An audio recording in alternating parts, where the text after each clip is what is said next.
Hello everyone, শুরু করে দিলাম আমার বাড়িতে রান্নাবান্নার কাজ সরস্বতী পূজার দিন। তো আমি এতক্ষণ পর্যন্ত ভাইয়ের বউরা সবাই মিলেমিশে কেটে বেছে ধুয়ে সব ঠিকঠাক করে দিয়েছি, রেডি করে দিয়েছি। এখন আমি রান্না করব। তো রান্না করা শুরু করে দিলাম। প্রথমে আমি সরপুঁটি মাছ রান্না করব। আজকে সরপুঁটি মাছ হচ্ছে বুনা বুনা করে রান্না করব। প্রথমে মাছগুলো ভেজে নিয়েছি। তো আসলে মাটির চুলার রান্না, আমি প্রায় 10-12 বছর পরে এই মাটির চুলাতে রান্না করতে আসছি। তো আসলে গ্রামীণ পরিবেশ আর হচ্ছে বাসাবাড়ির পরিবেশের মধ্যে একটু পার্থক্য তো আছেই, সেটা আপনারা বলবো মানে কিছু মনে করবেন না যে রান্নাঘরে অনেক কিছু দেখা যাচ্ছে, অনেক কিছু।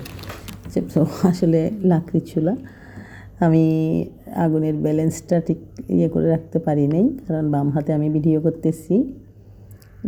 কড়াইয়ের তলার মধ্যে একটু তাপ বেশি আঁচ লেগে একটু কালো হয়ে গেছে, কিন্তু ওটা উঠবে না, এমনি একটু স্পট পড়ে গেছে আর কি। তো এখন আমি প্রথমে কড়াইতে তেল দিয়ে পেঁয়াজগুলো একটু আদা ভাজা করে নিয়েছি, তারপরে সমস্ত মশলাগুলো দিয়ে দিয়েছি, মরিচ, হলুদ, জিরা, আদা, মাছের মশলা, যা যা দিতে হয় সব কিছু দিয়ে এখন আমি একটু ভালো করে কষিয়ে নেব। এখন দিয়ে দিলাম কাঁচামরিচ, তারপরে কেটে ধুয়ে রাখা টমেটো, এগুলো দিয়ে আরেকটু নেড়ে ছেড়ে নেব। এই যে আমি সুন্দর করে মরিচটা কষাই নিচ্ছি। আসলে এই মরিচ কষানোর মধ্যে দিয়েই তরকারির 3 ভাগের 2 ভাগ রান্না হয়ে যাবে। দিয়ে দিলাম লবণ। তো আরও একটু কষিয়ে নেব, যতক্ষণ একটু তেল ছাড়া ভাব হবে না ততক্ষণ পর্যন্ত কষিয়ে নিচ্ছি। আসলে চুলার রান্না, মাটির চুলার রান্নাটা আসলে অনেক ভালো হয়। আমার একটু অসুবিধা হচ্ছে, কিন্তু তারপরও কিছু করার নেই। ভাইয়ের বউ আবদার করেছে যে আজকে আপনি রান্না করবেন দিদি। তো রান্না শুরু করেছি। প্রথমে সরপুঁটির মাছের বুনাটা করতেছি। সরপুঁটি মাছের সবজি দিয়ে রান্না করলে তেমন একটা ভালো লাগে না খেতে, তাই মাছগুলো ভালো করে ভেজে নিয়েছি। তারপরে মশলাগুলো ভালো করে কষিয়ে টমেটো কাঁচামরিচ দিয়ে এখন মাছগুলো দিয়ে দিচ্ছি। অল্প ঝোলের মধ্যে, ঝোল বেশি দিই নেই, এখানে অনেকগুলো মাছ আছে। মাছগুলো দেওয়ার পরে ঝোল আরও কমে যাবে।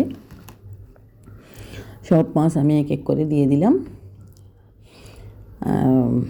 এখন যে মাছগুলো দেওয়ার পরে আর কিছুক্ষণ একটু সিদ্ধ করব, আর একটু জাল দিয়ে নেব। এই যে হয়ে গেছে, জাল দেওয়া হয়ে গেছে, তরকারি প্রায় হয়ে গেছে। মোটামুটি না, আসলে একদম ফাটাফাটি হয়ে গেছে তরকারিটা। এখন আমি ধনিয়া পাতা দিয়ে নামিয়ে নেব। তরকারিটা নেওয়ার আগে একটু করে ধনিয়া পাতা দিয়ে দিলাম। এটা হচ্ছে প্রথম তরকারিটা। আসলে আজকে অনেকগুলো আইটেম আছে।